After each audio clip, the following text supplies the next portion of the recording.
So we just went and watched The Invite separately. I did not invite Nick. He did not invite me. I'm curious what you think about the movie, because when I was watching it, there was a part of it that made me think about The Studio, the Warner episode. Just with how like anxiety ridden it is. So I really, really liked it. I thought it was very original. Outside of the initial opening scene where he's got the band, it's only those 4 people in the movie the rest of the time. Yeah, I like that about that. I did too. And it kind of felt like 12 Angry Men from the standpoint of it's like, this is the cast, this is the room. Let's see if they can act and if the script's good. I love movies that take place one setting, which this pretty much does, besides the first, he's at the school teaching.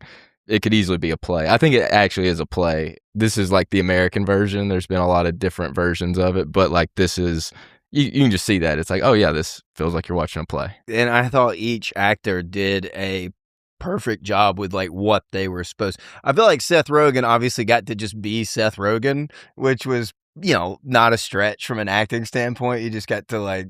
But we got to see him more serious at the same time too. Yeah, I guess you don't see like him. I was impressed by him a lot. And Olivia Wilde, just because of how unlikable she's been the last couple of years. I felt like this was like a pretty decent comeback where you're going, wow, she's a great actor. The character she was being, I did not like that character, but I know girls like that.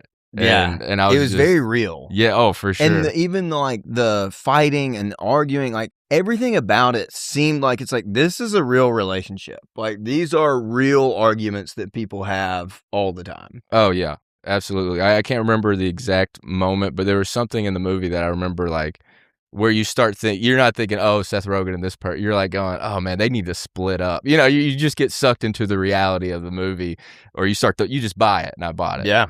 Like once Edward Norton and Penelope Cruz show up, the movie was just so funny. Like, but before that, like the first 20, it was just so argumentative. I think those parts were necessary. To set that stage. I think it could have been just that cut down a little bit more though. Just that, sure. Just the beginning part. I'm not gonna. But I didn't even mind it because they like the reset thing was very funny. I like the reset. I just think there were some parts in that where it was a little more cliche maybe. But either way, I would absolutely like recommend this movie. I thought it was great. The actors are great in it. Dude, it was a great time. My theater was packed. I would say the most I've heard general consensus laughter in a movie since Wedding Crashers. I laughed so hard at this. Like some of the drama didn't work for me, but like the comedy crushed me. The comedy was sneaky good. There was people laughing near me so hard that they were missing the next line. That happened to me. I'll give this movie right now an 8 out of 10 for me. I was an 8 as well. But I do think that score won't ever drop. This is the first rewatch. Yeah. It may go up one because I think I might watch it and go, man, there's so many other lines. There's other layers. There's there's just a lot you can take away from this movie, and I think it'll be rewarded upon rewatches. But like, it was such a good time. I walked out there going, it could be a 9, but there are some things I was going, just the argument. Like, I just felt drained walking out of the movie. I didn't feel like amazing movie, but I did like the ending a lot. I was like, I did too. That was great. I thought the ending was perfect. It's hard to say that I felt drained because I was just, I think, so thrilled to see, again, a good script and good acting. Yeah. Where it's like, me and Lee Kimbrell were just talking about this week where he had recommended a movie from the late 90s. Mm-hmm. And he was like, man, the movies in the late 90s were so like much better at a point in time. And I was like, well, yeah, we weren't reliant on CGI at all. Mm-hmm. Literally, you had to have a good script and good acting. And this is kind of like felt like that. And so yeah. I don't know. No CGI in this. Yeah, definitely. And I went into it with no expectations. Just found out. I didn't know about the movie. Yeah. I didn't even. They're not advertising it much. I didn't even read anything about it. I just looked at the cast and was like, sure, I'll go watch that. Well, what's funny is I don't really watch trailers. So like I just saw like a cover of the movie and I heard someone maybe be like, oh, this is a remake and like it's about like a couple swinging. But when I was watching the movie, like I was about 20 minutes in going, is this about that? Like, is this even going to happen? Like, I started, because I think I even told some friends, like, yeah, we're watching this movie. It's about this. And I was sitting there going, I'm going to have to retell people. I'm going to have to tell people this is about something else. So I didn't know that, but I figured that out very quickly, like long before Well, they have some hints, and like one of them, I forget what one of them was, but when Edward Norton was like, "Don't worry, all your delicious meats will be eaten," I was like, "Okay, yes." I was like, that's when I was like, "Okay, I know where this is going." But yeah, let's just get into spoiler territory now. So I had such a unique experience because I sat next to this little old lady and her husband. I sat by like two 70-year-old women. This lady, they loved it. Oh, this lady did not. So, and she like, okay, if I go to like a horror movie and sit next to like, you know, a bunch of black people, I expect to like, oh, hell no. Mm-hmm. This lady was like a girl at a comedy show that was like, just, I got to comment on everything. So she, dude, no, it actually kind of made it really hilarious in parts because, like, first of all, when Seth Rogen starts smoking weed and then it like switches back to the other, to like Olivia Wilde and Norton, then it goes back and he's like now in the window, like smoking the weed. She goes, "He's still smoking?" He did babysit that. It took a long time, but I understand hanging out with Penelope Cruz, I wouldn't be rushing that I'm not either. trying to just blow through this. So then he has to like relight it at some point in time. She just goes, "He just can't get enough of this weed." It was like, it's crazy to go to a movie with Seth Rogen and be like shocked that he spends a long amount of time smoking weed. That is funny. Don't tell me he's going to curse next. He's going to talk about being Jewish? What? So finally, at the very end, the last thing she does, she goes, he was like, you know, she's confessing her like, when you were playing that night in the band and I like ran 11 blocks, and he just like goes off being like, "What changed? I didn't give up. Like life has been hard." He's like, "What do you do all day? You just sitting here, God knows doing what, for all hours of the day?" And she goes, "No, he did not." And so then the movie ends and her husband like goes to stand up and spills the popcorn everywhere. And she goes, "You did not just spill all that popcorn." And it was like, dude, he like looked at me and just shook his head. And it was like, I'm living it. This isn't an escape for me. He was like, "This was too real. I hate this movie." It was great. It was truly, truly very funny to hear their experience watching the movie. But outside of them, everyone else seemed to really enjoy it. I might go rewatch this movie and try to get it with a full audience, because we saw it with like 20 people in there, but I was still, there were times like I was laughing so hard. Like The Naked Gun, I laughed more, but that's just a silly funny movie. It's just, that's the tone the whole time. This tone is all over the place. This movie, you know, is a better film than The Naked Gun.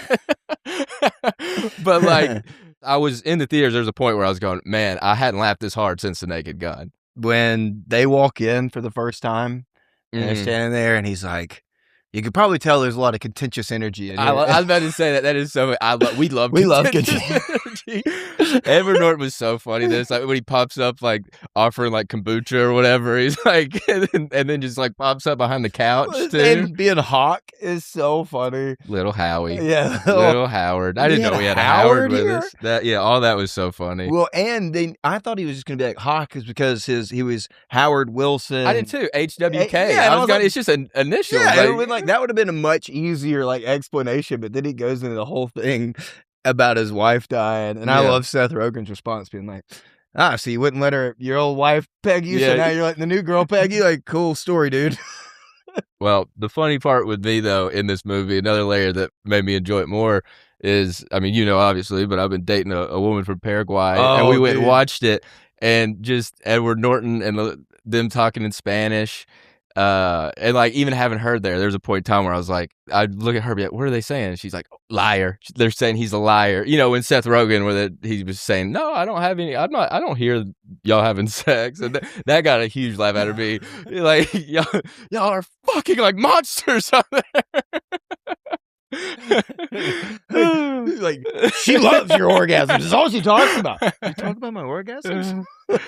No, Penelope Cruz is great in it. But when Edward Norton corrects her too, and she's just like goes off on her, like that part was so funny. Like there were several parts like that where I was like, this is the perfect movie for me and my lady right now.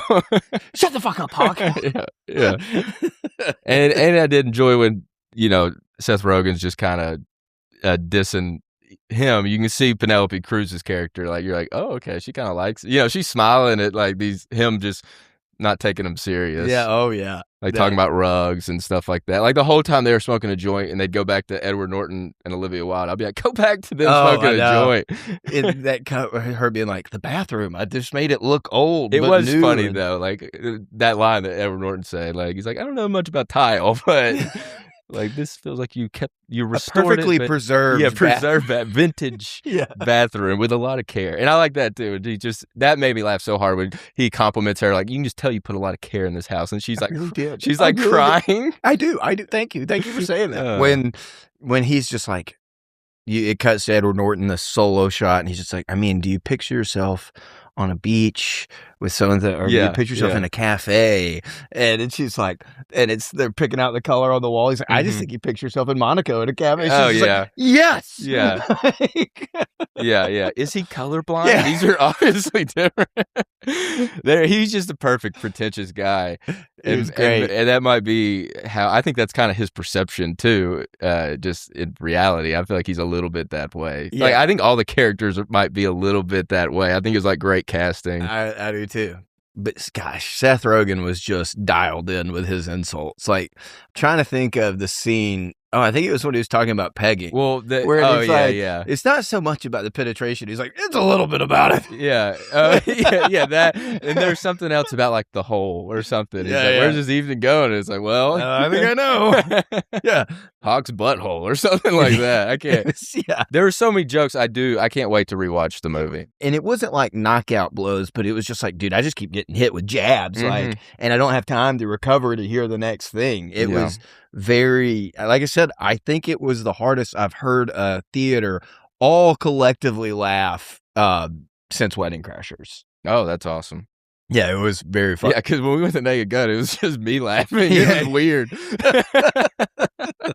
But there's also a lot of smart humor where it wasn't just like, I mean, it was crass. No, I loved it. Like, well, it's like an adult comedy. Yeah. And this is a movie, to me, I've the last couple of years fall in love with like Woody Allen movies, and this is like a guilt-free Woody Allen without the Woody Allen baggage, you know? Yeah.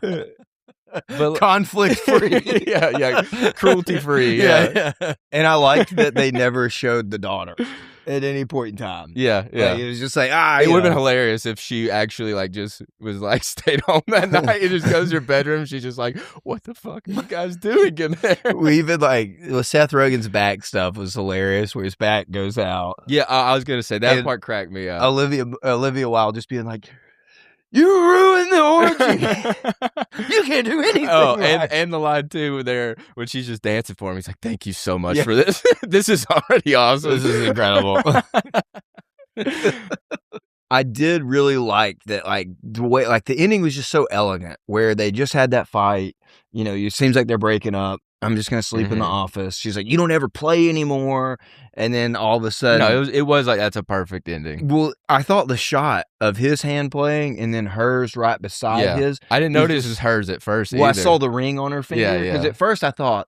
I even was thinking, like, those don't look like Seth Rogen's hands. Like, the first one. No, I was thinking, I was like, he's not playing There piano. wasn't any hair on the hand. They would show him playing pianos if he could play piano. And I truly was like, he can't play piano. And was sitting there thinking, I bet Seth Rogen has hairy knuckles. This hand that they have has no hair on it. Like, I was like, there's no way. Those are great. This is a hairy dude. Yeah. I can just tell. And so. You don't have Cheeto dust on those hands? There's not even. No way. Yeah, there's not even joint residue on those fingers. But just the shot of him playing and then the hand joining beside it and then playing together, it was just, I was sitting there watching the shot and I kind of got choked up where I was just like, this is beautiful and so sweet. And then she just puts her head on his shoulder and you're just like, hey, you know, if you make small changes and you try to get back to who you can be, I can be more supportive of you. And it just felt, I don't know, it just felt like we're going to try to work through this. Yeah, I think they're going to try to work through it. I don't know if it's going to take, though. I think they might just work through it for a couple more months and then divorce. But even like the studio, though, like I was just like, oh, that's perfect. It's bookending it, too, with the piano. It bookends the movie. I love a bookend. I'm always looking for a bookend. We all do, but there's no time. Yeah, I was sitting there like, if she doesn't put her head on his shoulder, I'm going to be pissed. Like that's how it should end. And it didn't happen. I was like, all right, let's go. Well, and we were watching through the window that they had such conflict over. Oh yeah. I think that's like, I thought I saw someone online. I didn't point it out myself or catch it, but I think someone was like, that's like where their daughter's bedroom was from.